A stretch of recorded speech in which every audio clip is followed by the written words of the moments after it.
ఈ జీవితం ఎంతో అందమైనది. అంతకంటే ఇంకా అందమైనవి పుస్తకాలు.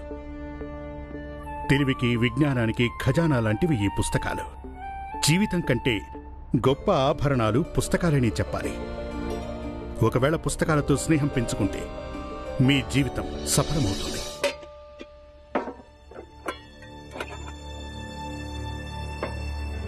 ఇదిగో పిల్లలు, మీలో ఎవరైనా వెళ్ళి బెల్లం తీసుకురండి. అమ్మ నేను రాసుకునే చాలా ఉంది. అమ్మా నాకివ్వు, నేను కొనుక్కొస్తాను. నువ్వు వెళ్తావా? ఉండు. ఇదిగో చూడు, 1 పైసాకి బెల్లం తీసుకురా. బెల్లం తీసుకుని ఇంటికి వచ్చేసేయ్. నువ్వెక్కడ ఆగొద్దు. వెళ్ళావంటే తొందరగా రావు. ఇక్కడ కూర్చొని నీ కోసం ఎదురు చూడలేం. సరే అమ్మా.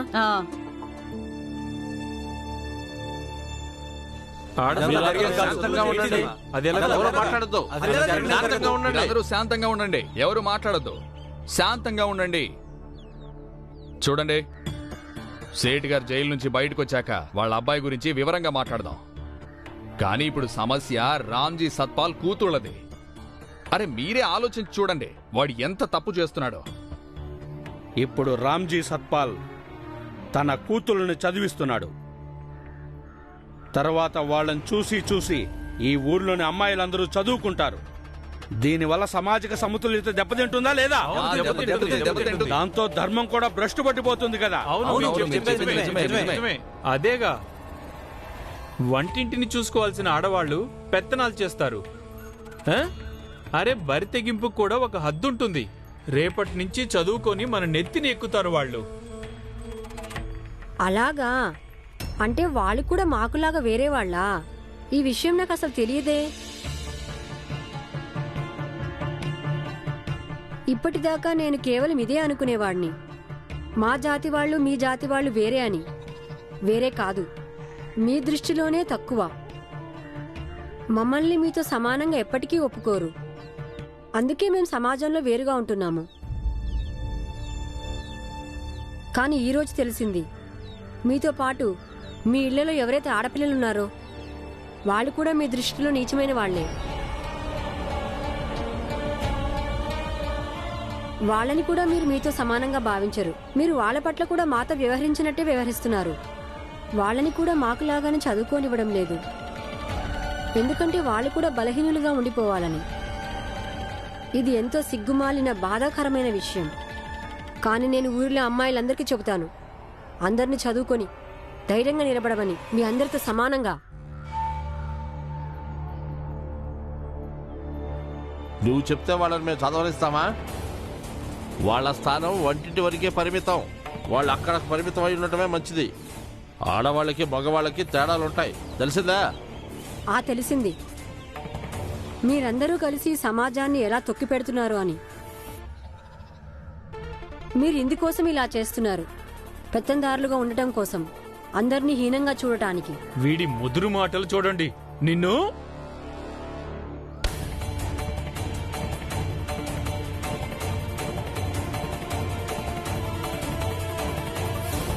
జాగ్రత్త, ఎవరైనా అడుగు ముందుకేశారంటే వాళ్ళ తల పగలు కొడతాను.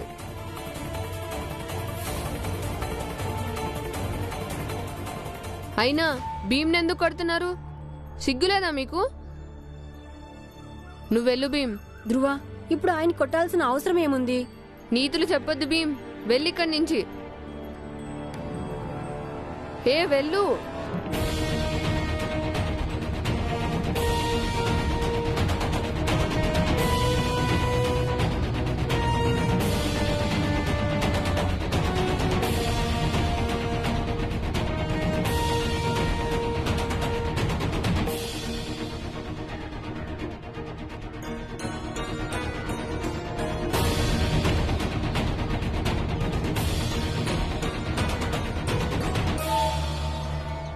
ఇప్పుడు మనం ఇంకా శాంతంగా ఉండడం మంచిది కాదు. లేకపోతే ముందు ముందు మన ఊర్లోనే మనం ఈ నీచునికి బానిసలుగా మారాల్సి వస్తుంది. ఇక ఈ తండ్రి కొడుకులు కలిసి మన సామాజిక వ్యవస్థని చిన్నాభిన్నం చేసేస్తారు. బాగా చెప్పావు. ఏదో ఒకటి చేసి తీరాల్సిందే. ఎందుకు చేయము? ఇప్పుడే వెళ్ళి వాళ్ళకి గట్టిగా బుద్ధి చెప్దాం. ఇవాళ రామ్జీకి కరాఖండిగా చెప్పేద్దాం. వాడి కూతుళ్ళని చదివించడం ఆపేయాలి. లేదా ఈ ఊరు వదిలి వెళ్ళిపోవాలి. పదండి పదండి. పదండి.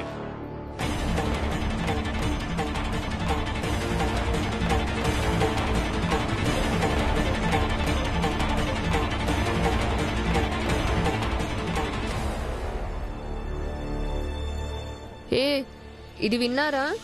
ఊరిలో గొడవ అవుతుంది. ఏం గొడవ? అదే రామ్జీ సత్పాల్ ఉన్నాడే, అతను తన కూతుర్లని పరీక్షలకు అప్లికేషన్ పెట్టడానికి తీసుకెళ్లాడంట. పూనాలోని సావిత్రిబాయి ఫూలే బాలికా విద్యాలయంలో. అయితే మనకేంటి? ఏంటి నిజమా? వాళ్ళిద్దరూ ఇప్పుడు స్కూల్కి వెళ్ళారా చదువుకోవడానికి?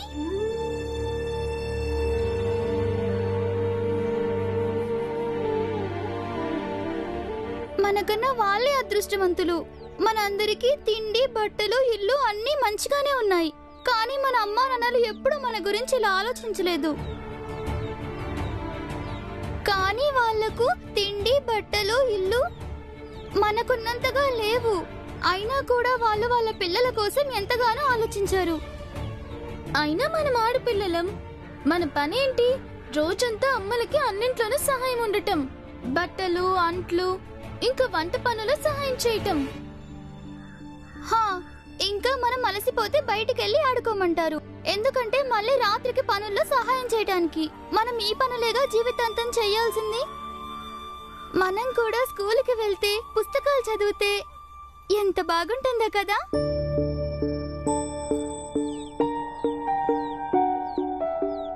ఇక్కడ అంటే అన్నావు గాని బయట ఎవరి దగ్గర అనుకు. ఊర్లో అందరూ కోపంగా ఉన్నారు. అందరూ రామ్జీ సత్పాల్కి బుద్ధి చెప్పాలని మాట్లాడుకుంటున్నారు. నిజం చెప్పాలంటే అప్పుడప్పుడు నాకు అనిపిస్తుంది చదువుకోవాలని. కానీ తరతరాలుగా వస్తుంది. ఇది తప్పేలా అవుతుంది? మనం ఇంక ఈ విషయం గురించి ఏమీ మాట్లాడొద్దు. అయితే ఎంతకాలమైనా ఇలాగే కొనసాగుతూ ఉంటుంది.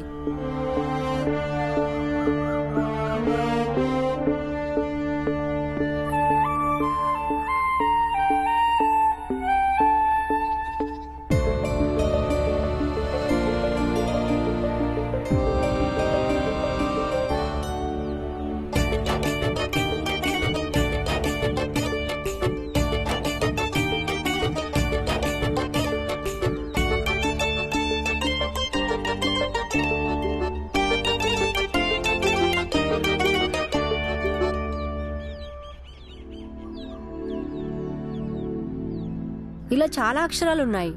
క, ఖ, ఇలా 2 రకాల కాలు ఉంటాయి. ఒకవేళ వీటిని చదవగలిగితే మనిషి కలగైన ప్రపంచమే మారిపోతుంది. జాతకాలే మారిపోతాయి. నా మాటలు వినండి. మీ ఆలోచన విధానాన్ని కాస్త మార్చుకోండి. మీరందరూ ఈ చిల్లపెంకులతో ఆడుకుంటున్నారుగా, కాస్త పద్ధతి మార్చాలంతే. అప్పుడు ఇదే చిల్లపెంకులతో అక్షరాలు కూడా దిద్దొచ్చు. కానీ మౌనంగా ఉంటే ఎవరూ మీ మాట వినరు. వెళ్ళు వెళ్ళు, నీ పని చూసుకో. ఇవన్నీ చెప్పడం చాలా తేలికే. ఇప్పుడు మేము మా అమ్మ నాన్నలతో ఈ విషయం చెప్పామంటే వాళ్ళు మమ్మల్ని కొడతారు. ఒక్కసారి చెప్పి చూడండి. ఇవాళ వినకపోతే రేపు వింటారు, రేపు వినకపోతే ఎల్లుండి వింటారు. మీరు అలాగే చెప్తూ ఉంటే వాళ్ళు ఎప్పుడో ఒకసారి వింటారు.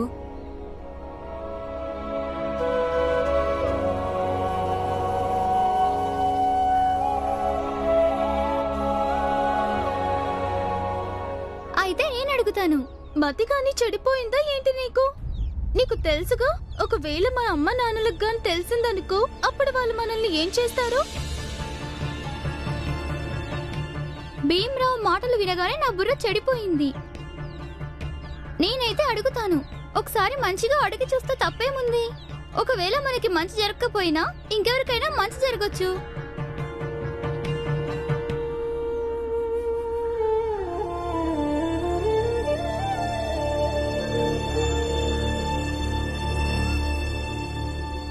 అరే ధ్రువ, ఏమైంది? ఈ రాళ్ళు పట్టుకుని ఎందుకు తిరుగుతున్నా? మరేం చేయను మాస్టర్ గారు, ఈ ఊరు వాళ్ళు చాలా చెడ్డవాళ్ళు. అందరూ పెత్తనాలు చేయడానికి ప్రయత్నిస్తుంటారు. చేతిలో రాయి ఉంటే అప్పుడు అందరూ జాగ్రత్తగా ఉంటారు. అది సరే కానీ ముందు చెప్పు, అసలు ఏం జరిగింది? వీడు అతిగా మాట్లాడుతున్నాడు. వీణ్ణి జాగ్రత్త, ఎవరైనా అడుగు ముందుకేశారంటే. సరే గాని ఇప్పుడు భీమరావు ఎక్కడున్నాడు? వాడు వాళ్ళ ఇంటికి వెళ్ళిపోయాడు. ఇంటికి వెళ్ళాడా? ఒకవేళ గ్రామస్తులంతా ఇంటి మీద పడతారేమో. అప్పుడు వాళ్ళందరి భరతం పడతా నేను. ఇప్పుడే భీమ్ వాళ్ళ ఇంటికి వెళ్తాను. అరే ధ్రువ్, ధ్రువ ధ్రువ ఆగు. ఏ ధ్రువ. ధ్రువ్, రే సరిగ్గా రాయ్. ఇంతసేపు అయింది, ఈ పిల్లాడు ఇంకా రాలేదేంటి? వాడికి చెప్పాను తొందరగా రమ్మని. ఎక్కడా? అమ్మా ఏం తెమ్మన్నావు నువ్వు? నిన్ను. ఏయ్ ఇట్రా, డబ్బులివ్వు. ఒక పైసా బెల్లం తీసుకురా. బెల్లం ఏయ్, అరే నువ్వొద్దు, అక్కడ కూర్చో. నేను మర్చిపోయానమ్మా. సర్లే వెళ్ళు.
భీమా, భీమా, ఏంటమ్మా? ఇప్పుడు ఏం చేసావురా నువ్వు? అరే ఏం చేసావు నువ్వు?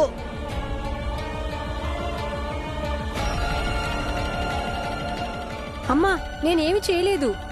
వీళ్ళే అన్నారు అమ్మాయిలు అబ్బాయిలు ఎప్పటికీ సమానం కాలేరని, అందుకే ఆడపిల్లలు చదువుకునే హక్కు లేదని. నేను కేవలం వీళ్ళకి అర్థమయ్యేలా చెప్పాను అంతే. భీమ్, నువ్వెందుకురా ఎప్పుడు అందరికీ అది ఇది చెప్పడానికి ప్రయత్నిస్తూ ఉంటావు? అత్త, గురువుగారు చెప్పారు, జ్ఞానమే అన్నిటికన్నా ముందు తప్పును నిలదీసే ధైర్యం ఇస్తుందట. అరే భీమా, వాళ్ళందరి మెదళ్ళకి చీడ పురుగులు పట్టాయి. మంచి మాటలు వాళ్ళకి అర్థం కావు.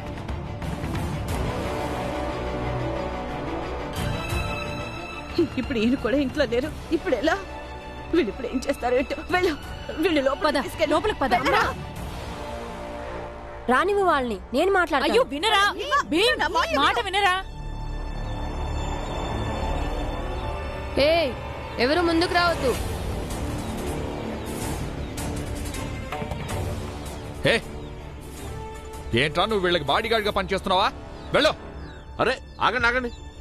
చూడండి, మీరందరూ వీళ్ళని ఇలా ఇబ్బంది పెట్టి వీళ్లతో అన్నిటికీ గొడవ పడటం అసలు మంచి పద్ధతి కాదు. చూడండి, భీమ్ ఇంకా పసివాడు, చిన్నపిల్లవాడు. ఒకవేళ మీకు వాడు చెప్పింది వినడం ఇష్టం లేకపోతే వినొద్దు. అంతేగాని మీరందరూ ఇలా వచ్చి వాడి కుటుంబ సభ్యుల మీద దౌర్జన్యం చేయటం సరైన పద్ధతి కాదు. మాస్టారు, మీరిద్దరూ మాకు పద్ధతులు నేర్పిస్తున్నారు. అదేదో ఈ తండ్రి కొడుకులకు నేర్పించొచ్చుగా. మా సాంప్రదాయాల్లో, మా ధర్మంలో ఎందుకు జోక్యం చేసుకుంటున్నారు వీళ్ళు?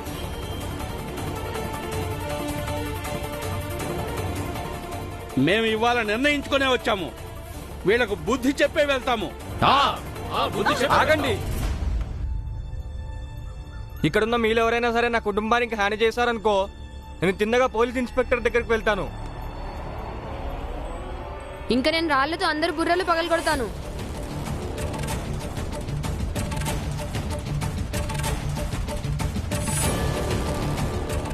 అన్నా, ఈ భీమరావు గడు వీడి బాబు ఎన్నిసార్లు పోలీస్ స్టేషన్ దగ్గరికి వెళ్ళారో తెలుసా? అన్నిసార్లు మనకే నష్టం జరిగింది.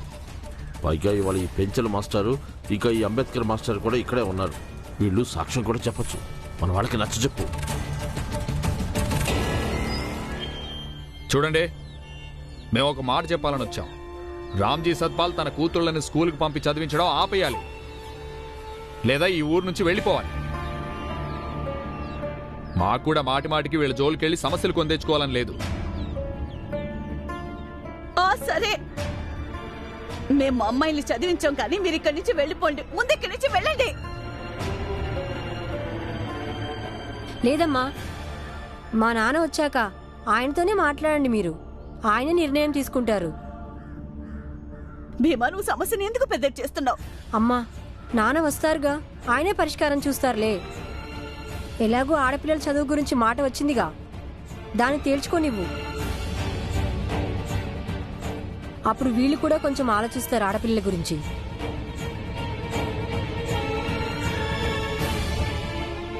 వద్దు భీమా. అమ్మా, అయితే ఆడపిల్లలకి చదువుకునే హక్కు లేదా? లేదు. ఆడపిల్లలకు చదువుకునే హక్కు లేదు. ఇవాళ రామ్జీ సత్పాల్ని రానివ్వండి. మేము కూడా తాడోపేడో తేల్చుకునే వెళ్తాం. అంతవరకు ఇక్కడే కూర్చుంటాం. అవును, అందరూ ఇక్కడే కూర్చుందాం.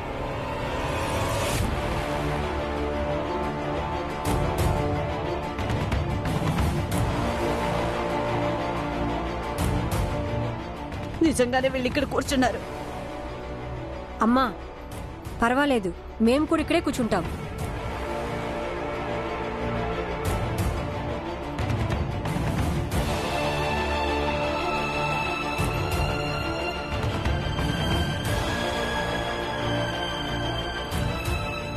మనిద్దరం కూడా రామ్జీ వచ్చే వరకు ఇక్కడే ఉన్నాం.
ఏమైంది?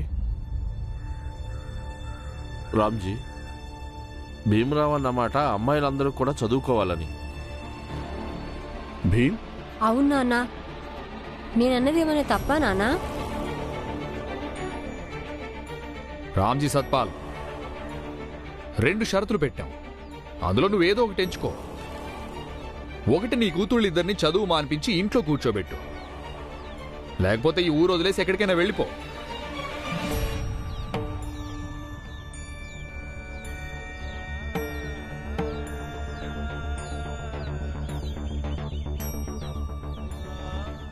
నీ ఇద్దరు పిల్లల్ని చూసి మా ఇళ్లలో ఆడపిల్లలు కూడా చెడిపోతారు.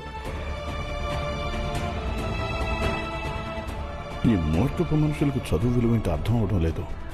భీమ్ నేను రాకముందే ఖచ్చితంగా వీళ్ళకి నచ్చజెప్పే ఉంటాడు.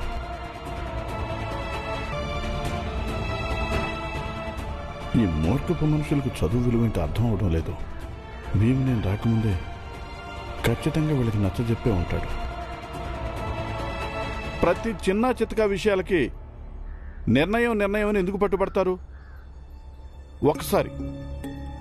ఒక్కసారి ఆ అమ్మాయిలను కూడా అడగండి. ఎవరికి తెలుసు, చదువుకోవడం వాళ్ళకి ఇష్టమేనేమో.